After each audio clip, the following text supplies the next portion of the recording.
말씀에 보니까요, 아모스서 하면 우리가 딱 떠오르는 구절이 바로 뭐냐? 여러분들이 읽었던 구절에 어떤 구절이 딱 아모스 하면 여러분들이 떠오르세요? 예, 그거는 아마 다들 한 번씩은 들어보셨을 거예요. 예, 우리는 그런데 지난 시간에 물론 한 달 전이긴 하지만은 공의와 정의의 개념을 조금 배웠어요. 그죠? 기억나십니까? 정의라는 것은 쉽게 얘기해서 억울한 사람이 있으면 돼요, 안 돼요? 교회에서는 억울한 사람이 있으면 되면 안 됩니까? 안 된다는 거예요. 공의는 또 뭡니까? 쉽게 이야기하면 공감이라 그랬죠. 공감. 그렇죠? 예, 이제 기억이 좀 나시죠? 그래서 제가 말씀드렸어요. 예배 드릴 때 앞만 보지 말고 어디를 좀 보라고요? 순종을 안 하실 줄 알았어요. 한번 옆으로 한번 보세요. 예, 누가 왔는지도 한번 보시고요. 예, 특별히 그 장례를 마치고 우리 송춘심 집사님하고 그 평안자매가 또 이렇게 같이 오늘 예배를 드려 있다가 가는 길에 또 한 번에 또 인사하면 얼마나 좋아요. 왔는데, 그렇죠?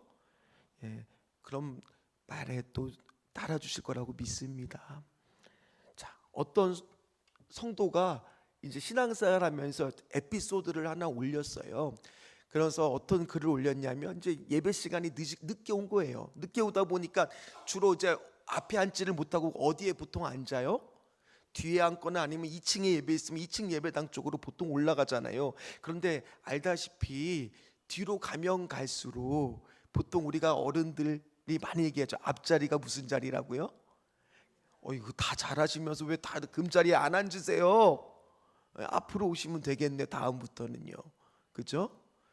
근데 이제 늦으니까 어쩔 수 없이 뒤에 앉은 거예요. 근데 앉았는데 옆에 그 고등학생쯤 되는 남자아이가 앉아 있었던 겁니다. 근데 그 남자아이를 쳐다보니까 핸드폰을 이렇게 보고 있는 거예요, 예배 시간에. 그래서 무슨 연락을 할 게 있나 하고 이렇게 살짝 보니까 SNS, 인스타나 막 그런 거 보면서 막 쇼츠를 보고 막 이렇게 보고 있는 거예요. 그러니까 아이고, 예배 시간에 왜 그럴까 안타까운 마음으로 보고 있는데 그 앞을 보니까 앞에 있는 사람은 가전제품을 검색하고 있더래요. 근데 그 앞에 있는 사람은 아니 뭐를 검색하냐면은 또 역시 딴 거를 검색하고 있더라는 거예요. 그래서 너무 안타깝더라는 거예요. 하나님이 오늘 이 광경을 보면 어떻게 생각하실까? 순간 그런 생각이 들더라는 겁니다. 하나님께서 우리가 오늘 예배 드리는데 관심은 하나도 없고 예배가 다 끝나고 났을 때 그저 나 이렇게 복 주셔야 됩니다 하고 거기다가 복 써달라고 복 달라고 하는데 그걸 딱 내밀고 가는 거와 똑같다라는 생각이 들었다라는 겁니다. 한번 여러분들도 생각해 보세요. 자식이 딱 찾아왔는데 아무런 얘기도 없이 달라는 것들만 다 달라가고 고맙다는 말 없이 그냥 가져간다고 생각을 해보세요. 여러분들은 어떻습니까? 화가 나지 않겠습니까? 괘씸하다고 생각하지 않겠습니까? 당장 아들이든 뭐든 관계를 끊어야 되겠다는 생각 한 번쯤은 순식간에 들지 않겠습니까? 지금 그런 상태라는 거예요.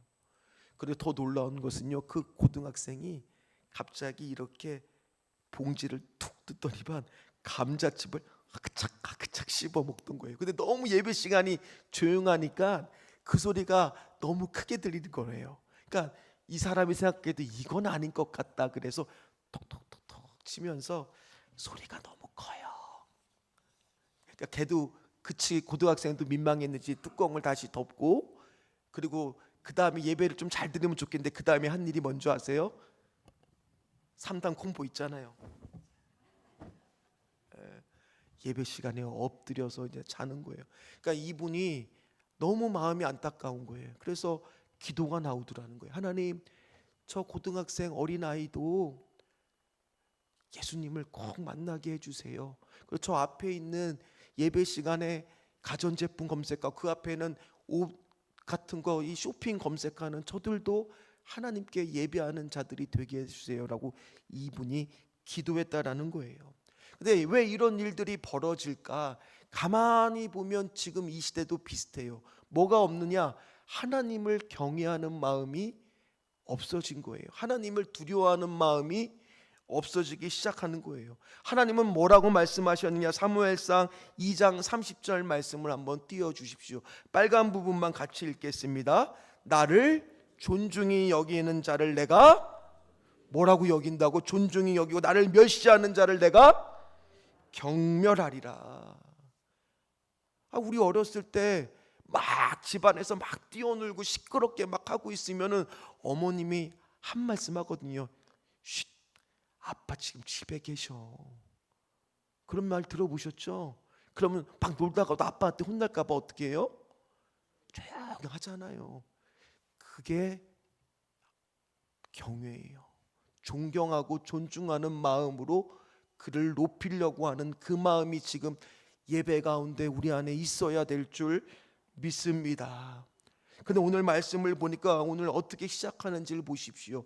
하나님을 경외하는 마음을 잃어버린 거예요. 18절 말씀을 한번 우리 다시 읽어보도록 하겠습니다.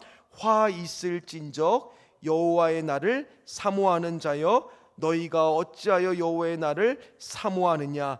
그날은 어둠이요 빛이 아니라. 아멘.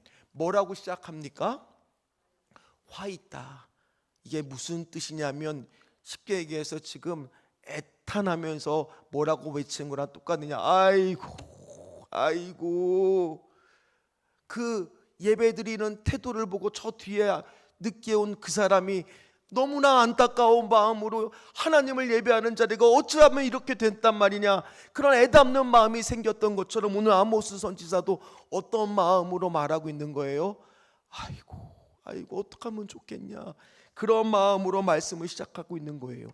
그런데 뭐를 말하고 싶은 거냐? 오늘 여호와의 날을 사모하는 자여, 그 당시에 있는 사람들은, 이스라엘 사람들은 어떻게 생각을 했느냐? 내 일상에서의 삶은 아무 상관없이 하나님 앞에 나와서 예배만 드리면, 아까도 얘기했듯이 나 이렇게 축복받아야 됩니다라고 딱 명세서를 달라고 청구하는 것처럼 그렇게 하는 예배 태도로 살고 있었다라는 거예요. 그래서 그들은 여호와의 날은 어떤 날이냐? 하나님 앞에 축복 내밀고 받는 날, 내 모든 인생의 고민이 한 번에 풀리는 날. 그런데 오늘 아모스서의 5장에 여러분들의 이 말씀을 읽었지만, 그날은, 여호와의 날은 그들에게 축복의 날이 아니라 무슨 날이라고 명확하게 아모스 선지자가 말하고 있어요? 심판의 날이라는 거예요. 근데 그들은 그거를 모르고 착각하고 있다는 거예요. 한번 여러분들 가만히 생각해 보십시오. 여러분들이 너무나 쉽게 아는 비유 말씀을 제가 예를 들면요, 달란트 비유를 다 기억하실 겁니다. 5달란트와 2달란트와 1달란트 비유를 여러분들 다 알고 계시죠? 자, 1달란트라고 해서 겨우 동전 하나라고 생각하시면 안 됩니다. 그 1달란트의 값어치는 금으로만 따져도 무려 얼마나 되느냐? 직장인이 벌어도 평생 벌지 못할 정도의 큰 금액이고, 그것이 금의 가치가 아니라고 해도 대략 20억 정도에 해당되는 금액이에요. 다른 참 우리 성도님들은 다들 그냥 간이 건강하셔요. 평생 여러분들 벌어도 20억 벌기가 쉽습니까? 어렵잖아요. 근데 그 정도에 해당하는 금액을 맡긴 거예요, 1달란트도. 그런데 주인이 돌아오는 날이 됐습니다. 당연히 5달란트와 2달란트 받은 사람은 주님이 오는 날이, 여호와의 날이 어떤 날이냐? 기다려지는 날이에요. 착하고 충성된 종아 칭찬받는 날이에요. 상급받는 날이에요. 그러나 1달란트 받은 사람은요, 나는 주의를 잘 한다고 생각했어요. 이거를 주인은 함부로 이렇게 안 하는 거, 이거 내가 일하다가 잃어버리는 것보다 차라리 이렇게 잘 간직했다가 드리는 게 더 낫지 않겠냐 생각을 했어요. 그러나 그는 주인의 마음을 몰랐던 거예요. 결국 1달란트가 받은 거는 뭐예요? 악하고 게으른 종이란 소리를 들어요. 뭘 당했어요? 그 주인 만나는 날이, 그 1달란트는 심판받는 날이에요. 오늘 우리도 마찬가지입니다. 구원은 받았습니다. 그러나 여호와 앞에서 내가 일상에서의 삶 가운데, 신앙생활 가운데 과연 여호와를 만나는 날은 나에게 구원의 날이고 상급의 날이고 기쁨의 날입니까? 아니면 심판의 날입니까? 한번 돌아봐야 된다는 거예요. 성경에는 말합니다. 슬기로운 5처녀와 어리석은 5처녀. 분명히 신랑 대신 예수가 오시는 날에 슬기로운 다섯 처녀는 잔치에 참여하는 구원의 날이고 여호와의 날이고 기쁨의 날이지만 어리석은 다섯 처녀에게는요 어떤 날이 되겠습니까? 이처럼 우리가 착각하고 있다라는 거예요. 그저 여기 와서 예배를 드리면 하나님이 내 모든 고민의 문제를 해결해 주겠지, 그리고 일상으로 돌아가면 마치 세상 사람들과 똑같이 살고 있다라면 여호와의 만나는 날은 우리에게 어쩌면 더 두려운 날이에요. 더 문제는 뭐냐? 일이 풀리지 않으면, 내 인생 가운데 막히는 문제가 있으면 왜 내 인생은 이 모양인가? 모든 신앙의 중심이 나의 성공과 관련된 거지 하나님께 초점이 없는 신앙생활을 우리는 할 수가 있다는 거예요. 오늘 말씀도 우리에게 중요한 말씀이라는 겁니다. 자, 왜 이렇게 여호와의 날이 심판의 날이 된 건가? 오늘 21절부터 23절 말씀을 한번 띄워 보십시오. 자, 보십시오. 다 읽으면 어려우니까 빨간색으로 친 것만 보세요. 절기, 뭐가 또 나와요? 또 뭐가 나옵니까? 번제, 소제, 화목제, 이거 다 뭐예요? 예배. 요즘으로 따지면은 절기 예배, 온갖 예배들입니다. 자, 그들이 예배 생활을 열심히 했습니까? 안 했습니까? 할 거는 다 했습니다. 심지어 23절에 빨간 글씨도 읽어보십시오. 노랫소리, 찬양도 열심히 불렀어요. 피파소리, 악기도 화려했습니다. 그러나 그 예배를 하나님이 기뻐 받으셨습니까? 하나님의 관심은요, 예배에 있는 게 아니라 그 예배를 드리고 있는 사람들한테 있다는 거예요. 하나님의 관심은 뭐라고요? 예배에 관심 있는 게 아니라 그 예배를 드리고 있는 사람들을 보고 계신다라는 거예요. 그래서 한 목사님은 예배에 반드시 이런 요소가 있어야 된다는 것을 세 가지를 거쳐서 말합니다.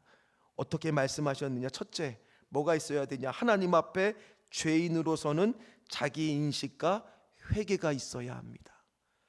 요즘에 회개의 말씀을 잘 듣기가 어렵잖아요. 과연 우리 예배 가운데는 자기의 부인과 자기 인식과 회개가 있는가? 있다 그러면 우리 교회는 건강한 예배를 지금 드리고 있는 거예요. 두 번째는 뭐냐? 십자가만이 하나님께 나아갈 수 있는 무슨 길이라고요? 유일한 길임을, 복음을 제대로 선포하고 있는가? 제가 오늘 예배 드리기 전에도요, 어떤 영상을 봤느냐? 법륜 스님 아세요, 여러분? 유명하시잖아요. 불교의 스님 중에서 제일 유명하잖아요. 그분이 이렇게 강연을 펼쳐요. 그런데 거기에 한 젊은이가 찾아와서 질문을 하는 거예요. 어떤 질문을 하느냐? 자기가 신앙생활을 어렸을 때부터 관심을 가지고 시작을 했다는 거예요. 교회 다니는데 이제 거기에 온 겁니다. 그러면서 뭐라고 질문을 해야 되느냐? 왜 예수천당 불신지옥이 자기는 너무 혐오스럽다는 거예요. 이게 맞는 겁니까? 그럼 우리는 어떻게 해야 됩니까? 라고 말하더라고요. 기독교는요, 언뜻 들어보면 배타적으로 들립니다. 혐오적으로 들릴 수도 있어요. 왜요? 예수를 믿어야만 다른 구원의 길이 있습니까? 없다는 것을 얘기하다 보면은요, 불교나 이런 데는요, 굉장히 포용적인 것처럼 보여요. 다른 종교에도 구원이 있다. 사랑하면 된다. 품어주면 된다. 물론 우리도 사랑합니다. 예수님의 사랑으로 복음을 전합니다. 그러나 구원의 문제만큼은 어떻습니까? 철두철미할 수밖에 없다는 거예요. 세 번째는 또 뭐가 있어야 되느냐? 복음 앞에 드러난 하나님의 은혜에 감사하고 그분을 높이고 있는가? 사람이 높아지고 있는가? 이 강단에 서고 있는 목사가 자기 이야기만 하다가 하나님의 이야기는 없이 끝나면 자기 자랑만 하다가 끝나게 되면 어떻게 될까요? 하나님 그 예배를 기뻐하실까요? 그러지 않을 겁니다. 저 세 가지의 요소를 오늘 우리의 예배에도 빗대어 점검해 볼 필요가 있다는 거예요. 지금의 예배를 보면요, 마이크 시설도 잘 돼 있고 조명도 우리가 얼마 전에 고쳤잖아요. 음악도 여러분들 아시는 분은 아시겠지만 앰프도 한번 바꿨어요. 기타 얼마나 소리가 좋은지 몰라졌어요. 띵디딩. 그러나 중요한 것은 거기에는 다 본질은 아니라는 거예요. 본질은, 자 보십시오. 오늘 제가 세 가지를 말했는데 여러분 눈치를 챘는지 모르겠지만 이 가운데 행위적 요소가 있습니까? 질문을 했으면 좀 답변을 해보세요. 우리의 행위를 바라는 부분이 있습니까? 우리의 감정적인 요소가 중요한 부분이 걸리는 게 있습니까? 없다는 거예요. 오로지 예배에는 이 세 가지의 요소를 정확하게 한 목사님께서 설교 가운데 지부한 걸 제가 인용을 한 겁니다. 과연 우리는 그러고 있는가? 그래서 오늘 하나님은 그들의 지금 이스라엘의 종교 행위를 진절머리 나고 너덜너덜하고 정말 봐줄 수가 없다라고 지금 말하고 있는 거예요. 그러면서 강조된 말씀이 우리가 알고 있는 24절 말씀인 거예요. 자, 24절 말씀 한번 같이 읽겠습니다.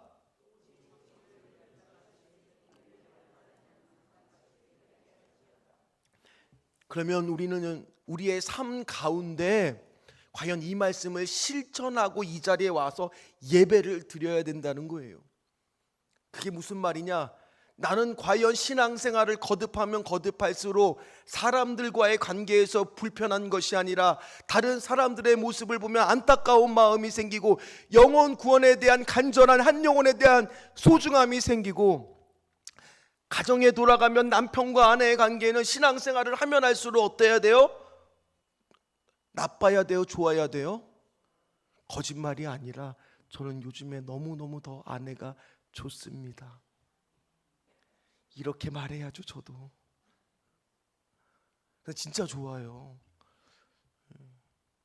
왜냐하면 사역하면서 너무너무 고생하고 있는 아내의 모습을 보면 고맙기도 하고 감사하기도 하고, 어디 그것뿐이겠습니까?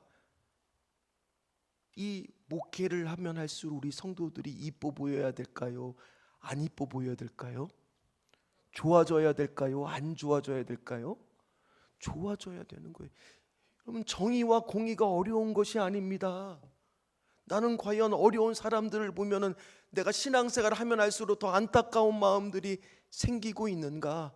다른 사람을 용서하고 품어주는 마음은 더 지금 강해지고 있는가? 아니면 가면 갈수록 신앙생활을 한다고 하면서도 내 마음은 오히려 지금 좋은 나무가 아니라, 여러분 기억나죠? 가시나무처럼 돼서 결국에 남을 찌르는 가시를 내뿜고 있는 것은 아닌가?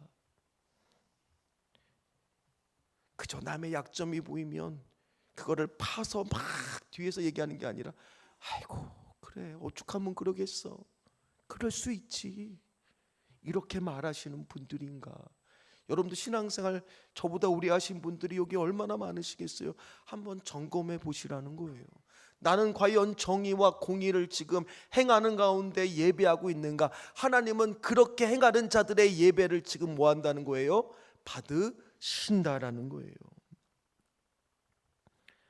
그래서 오늘 여호와의 날과 예배에 대한 잘못된 개념을 오늘 마치 물같이 강물같이 다 그냥 씻어서 없애버리고 싶다는 거예요. 감사한 것은요, 그 앞에서 제가 소개한 첫 번째 예배드리는 그 고등학생 얘기 기억나시죠? 몇 년이 지나고 나서 이분이 금요철야 예배를 간 거예요. 그런데 웬 청년이 너무 기도를 진짜 열심히 하던 거예요. 근데 깜짝 놀란 거예요. 왜 놀랐겠어요? 그 청년인 거예요. 감자칩 먹었던, 졸기만 했던 그 청년이 예수를 만난 거예요. 그냥 막 예배를 드렸던 게 아니라 진짜 예수님을 만나고 그렇게 봤던, 핸드폰만 봤던, 감자칩만 먹던 그 학생이 진심으로 기도하고 하나님의 말씀을 듣는 모습을 봤다는 거예요. 이전과 완전 달라졌다라는 거예요. 오늘 그래서 우리도 기도할 때 항상 여러분들 다음 세대 카드 다 뽑으셨잖아요. 기도하셔야 돼요. 이 아이가 예수님을 꼭 만나게 해달라고. 그래서 정말 하나님 말씀을 사랑하는 사람이 되게 해달라고, 그 말씀에 순종하는 사람이 되게 해달라고 기도해야 될 줄 믿습니다. 우리도 마찬가지예요. 우리도 기도해야 돼요. 하나님, 우리도 하나님을 경외하는 마음이 회복되게 도와주시옵소서. 경외하는 마음 뭐예요? 아버지가 계신다고, 하나님이 지금 나를 보고 계신다고, 그게 경외하는 마음이에요. 그럼 일상에서 하나님이 나를 보고 있다라고 생각을 하면 내 행동 거지가 어떻게 달라질까요? 기도해야 돼요. 주님, 우리의 마음을 드립니다. 하나님의 마음을 부어 주시옵소서. 우리의 삶에 하나님을 멸시하고 잘못된 것이 있다면 가르쳐 주시옵소서. 나의 예배가 좀 회복되게 하여 주시옵소서. 겉모습은 예배를 드리지만 속은 썩어버린 홈리와 피니하스처럼 되지 않게 하여 주시옵소서. 그 속에서도 타락하지 않았던 사무엘의 영성을 좀 담게 하여 주시옵소서. 오늘 그런 우리의 예배의 회복이 있기를 주의 이름으로 간절히 소망합니다. 그렇지 않으면 어떻게 될까요? 25절부터 27절 말씀이에요. 어떻게 된다고 나옵니까? 오늘 40년 동안 광야에서 그들은 분명히 제사를 드리고 하나님은 끊임없이 그들에게 쉐마 들으라고 말했고 항상 순종하라고 따르라고 말했지만 그들도 나름대로 끊임없이 열심히 기도하고 예배했지만 결국에 그들의 결과는 어디에 들어가지 못했습니까? 가나안 땅에 들어가지 못했어요. 왜요? 끊임없이 하나님 말고 다른 것들을 더 열심히 해보려고, 오히려 우상을 섬기면 섬길수록 우상이 주는 무서움은 바로 뭐냐? 내가 우상을 제대로 섬기지 않았으니까 네가 더 섬겨야 된다라는 것을 강요하듯이 우리에게 요구한다는 거예요. 그게 우상의 무서운 점이에요. 그래서 돈은 우상이 되는 순간 가지면 가져도 만족이 되는 게 아니라 더 열심히 가지게끔 만들어 준다는 거예요. 그래서 부자들도요, 놀라운 것은요, 10%만 더 가졌으면, 10%만 더 있었으면, 그런 생각을 한다는 거예요. 오늘 우리에게도 마찬가지, 우리에게도 지금 그런 영적인 우상들, 예배의 우상들이 있을 수 있습니다. 바로 이 예배의 주도권은 아까도 얘기했듯이 십자가와 오로지 복음이 되어야 되는데, 내가 중심이 되어 드리는 예배,